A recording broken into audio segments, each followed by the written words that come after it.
itu kan bukan suara Anies semua. Ada suara Nasdem, ada suara PKB, ada suara PKS. Partai saya dukung Anies loh, Mas. Oh iya, iya. Ya kan? Anies gubernur Jakarta loh, Mas. Betul. Ya. Tapi kan kami hanya dapat 25% tuh. Nah, 25% itu pun saya harus gambarkan secara jujur, itu kan bukan suara Anies semua. Ada suara Nasdem, ada suara PKB, ada suara PKS. Ada suara Mas Anies. Nah, suara Aniesnya pribadi itu berapa kan kita belum tahu. Belum pernah ada yang ngitung. Gitu toh? Nah, saya juga harus menjelaskan secara baik ketika misalnya, wah Nasdem yang diuntungkan dengan mengendorse, dengan mencapreskan Anies, gitu kan, bukan PKS, bukan PKB, nggak bisa bilang begitu juga. Surya Paloh ini tokoh loh, jangan salah gitu ya. Surya Paloh ini tokoh, itu yang pertama. Yang kedua, Nasdem ini punya caleg-caleg yang memang bagus-bagus, secara finansial bagus, secara integritas bagus, elektabilitas, kapabilitas, akuntabilitasnya bagus. Nah, yang ketiga, ketika misalnya ada, Nasdem tuh punya komitmen yang bagus, Mas. Dan punya keterbukaan yang bagus. Ini karena saya orang Nasdem dong, saya bicara seperti itu karena saya bisa mempertanggungjawabkan itu. Contoh misalnya ketika dua menterinya terseret kasus korupsi misalnya. Apakah kemudian kami berteriak-teriak misalnya, oh itu kriminalisasi, macam-macam. Pak Surya Paloh juga nggak ngomong itu kok. Yang mulia Hakim Mahkamah Konstitusi, hari ini adalah sebuah momen yang sangat penting dalam sejarah kita. Kami berdiri dengan penuh rasa hormat di depan Mahkamah Konstitusi untuk menyampaikan sebuah situasi yang mendesak dan kritis, serta memerlukan pertimbangan mendalam dan keputusan yang bijaksana. Bangsa dan negara kita ini sedang berada di dalam titik krusial, sebuah persimpangan yang akan menentukan arah masa depan kita. Apakah kita akan melanjutkan perjalanan kita menuju kedewasaan sebagai sebuah negara demokrasi yang matang, ataukah kita akan membiarkan diri tergelincir kembali ke bayang-bayang era sebelum reformasi yang justru kita hendak jauhi. Kita dihadapkan pada pertanyaan-pertanyaan fundamental yang menentukan, apakah Republik Indonesia yang kita cintai ini akan menjadi negara yang menghargai dan memperjuangkan konstitusi sebagai pilar tertinggi demokrasi kita atau rule of law? Apakah kita akan mereduksi konstitusi menjadi sekedar alat untuk pelanggengan kekuasaan tanpa pengawasan, rule by law? Kita harus memutuskan apakah kita akan menjadi negara yang mengakui dan menghormati hak setiap individu untuk menentukan pikiran dan menyuarakan pilihannya secara bebas dan independen yang merupakan esensi dari demokrasi, atau kita justru berpaling dari prinsip tersebut dan memilih di mana suara oligarki diberi prevalensi, mengesampingkan kesejahteraan umum dan mengabaikan kepentingan nasional yang lebih luas. Ini adalah saat di mana kita harus menentukan komitmen kita terhadap nilai-nilai demokrasi, kedaulatan hukum, hak asasi manusia. Ini adalah waktu untuk menunjukkan bahwa Indonesia adalah bangsa yang besar. Bangsa yang besar bukan hanya dalam aspek wilayah, bukan hanya aspek populasi, bukan hanya aspek angka-angka ekonomi, tapi juga bangsa yang besar karena kebijaksanaannya, karena keberaniannya, karena integritasnya di dalam menegakkan demokrasi dan konstitusi. Yang mulia Hakim Mahkamah Konstitusi, sejak zaman pra-kemerdekaan, bangsa dan negara kita telah menapaki berbagai persimpangan krusial yang menentukan arah dan nasib bangsa Indonesia. Tidak semua keputusan-keputusan yang dibuat adalah keputusan yang tepat. Sebagian adalah keputusan yang tidak tepat. Dan itu dicatat di dalam sejarah kita. Semua yang terlibat dicatat sebagai bagian dari perjalanan sejarah Indonesia. Karena itu, saat yang berharga ini, kita juga dihadapkan pada kenyataan yang sama. Peristiwa yang sedang berlangsung hari-hari ini akan menjadi bagian dari catatan sejarah perjalanan Republik kita, sebagaimana perjuangan kita sejak pra-kemerdekaan. Ini adalah saatnya bagi kita di persimpangan yang kritis ini untuk mengambil pelajaran dari sejarah, berdiri dengan keberanian moral dan intelektual untuk menentukan masa depan kita dengan keputusan yang akan memperkuat pondasi demokrasi, memperkuat pondasi keadilan di dalam negara kita.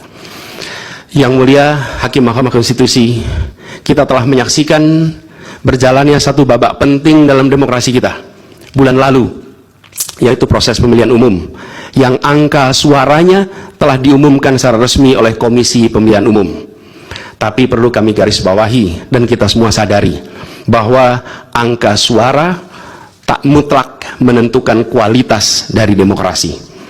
Tak otomatis mencerminkan kualitas secara keseluruhan. Setiap tahapan proses pemilihan, mulai dari persiapan awal hingga pengumuman, haruslah konsisten dengan prinsip-prinsip kebebasan, kejujuran, keadilan. Dan prinsip-prinsip ini bukan formalitas, ini bukan sekedar ada di teks, tapi ini pondasi esensial yang harus dijaga untuk membangun dan memelihara sistem demokrasi yang sehat, yang stabil, dan yang berkelanjutan. Yang mengajar belajar, yang diajar juga belajar. Dua-duanya jadi pembelajar. Tapi kalau tegang itu suasananya berubah. Biasanya gini, datang berat hati, berada di dalam proses pembelajaran berat hati, pulang senang hati. Nah ini masalahnya. Datang berat hati, belajar berat hati, pulang senang hati. Tapi kalau datang dengan senang hati, dalam proses pembelajaran senang hati, pada saat pulang berat hati, berarti di situ ada pendidikan yang baik. Insyaallah Al-Multazam termasuk yang baik. Tadi sepanjang saya jalan nggak ada tuh wajah yang tidak ceria.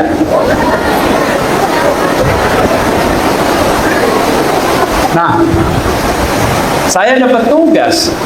Saya datang ke sini mau silaturahmi. Nggak tanya dapat tugas suruh bicara rupanya di sini. Ya. Membangun generasi emas Indonesia dari pesantren.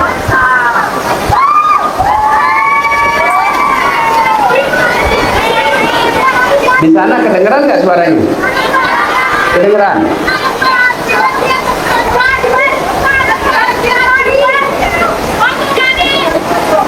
Ekspresif betul. Bapak sekalian, kalau kita bicara tentang generasi emas, saya turun boleh ya? Ya.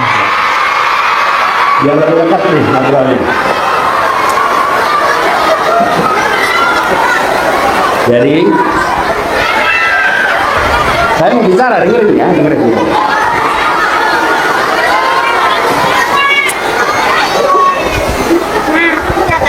Izin saya ke belakang Pak, biar nanti bisa nyambung sama semuanya. Ya, jadi adik-adik semua, ini saya ngobrol sama adik-adik santri ya, dulu ya, sama adik santri ya. Jadi mana mulai barisan santri di mana nih? Apa? Ya, boleh.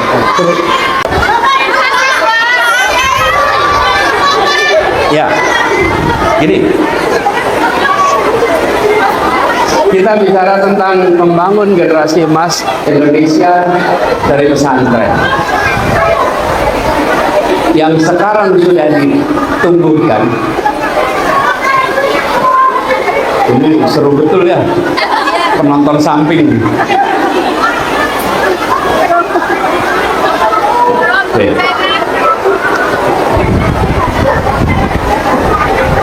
Nah, biar lewat dulu deh.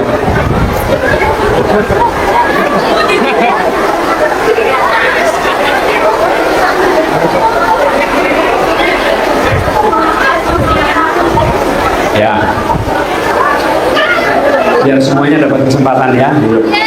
Jadi dari semua, ketika kita bicara tentang pendidikan, itu proses pembelajaran. Proses pembelajaran ini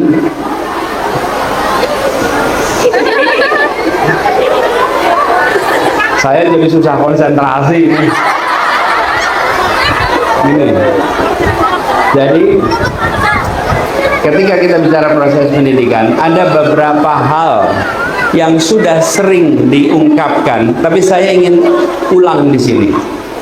Ketika kita bicara masa depan, fondasi nomor satu adalah karakter. Tidak ada yang lain. Bahasa kita namanya akhlak. Nomor satu. Ke depan tidak ada yang lain. Kenapa? Makin ke depan, makin kita hidup dalam era transparan. Hari ini belum dalam era transparan yang lengkap. Ke depan makin era transparan. Sehingga kita harus bekali anak-anak kita dengan karakter-karakter dasar yang di masa depan akan menjadi amat penting. Karakter ini ada unsur integritas. Ini penting. Kenapa? Oh, nama angkatannya? Angkatan? Oh. Berarti angkatan itu harus 100% integritasnya. Halo teman-teman, berjumpa bersama saya di Politik Dangia. Ini menarik teman-teman ya. Lagi-lagi Irma itu menyindir Anies. Dan kalau kita melihat ya, kekalahan Anies Baswedan di Pilpres 2024 kemarin itu sekitar 25% teman-teman. Dan kali ini Irma mengatakan bahwa katanya 25% itu kan bukan suara Anies semua. 20% itu ada suara Nasdem, ada suara PKB, dan PKS. Kalau suara Anies sendiri itu nggak tahu berapa.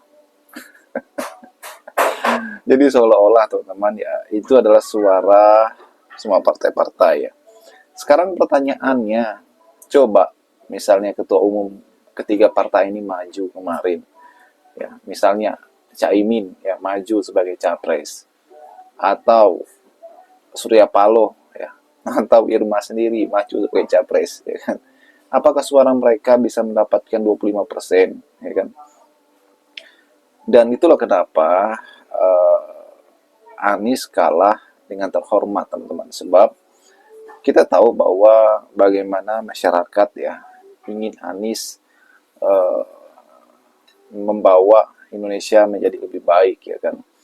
Dan ya kita tahu bahwa tanpa Anies pun teman-teman ya tanpa Anies ya partai-partai pendukung ini juga saya yakin ya tidak akan mendapatkan suara 25% ya, paling berapa ya kan. Sedangkan suara ketiga partai ini di parlemen ya kan, di parlemen ya itu nggak tinggi-tinggi amat ya kan. Dan kalau kita melihat ya kan, inilah kenapa Anies juga membawa dampak bagi partai-partai pendukung Anies ya, baik di nasional maupun di daerah teman-teman ya. Jadi Anies itu membawa dampak sebenarnya ya, membawa rezeki bagi partai-partai yang ada. Kalau bukan Anies sebagai tokoh oposisi ya, siapa lagi yang PKS dukung ya kan? Siapa lagi yang Surya Paloh dukung ya kan? Dan inilah kenapa saya mengatakan bahwa Anies itu secara tidak langsung membawa dampak juga bagi ya, ketiga-tiga partai yang sudah mendukungnya. Walaupun di Pilkada Jakarta ya, Pilgub Jakarta ya, kemudian mereka membelot ya, akhirnya apa? Kalah kan dengan Anies. Nah di situ teman-teman ya letak serunya. Bayangkan di Jakarta ya, Anies bersama dengan PDI Perjuangan ya, itu mendukung Pramono Anung. Kim Plus, baik Nasdem maupun PKS dan PKB, itu mendukung Kim Plus kan. KO teman-teman ya. KO melawan Anies di Jakarta. Bagaimana menurut kalian?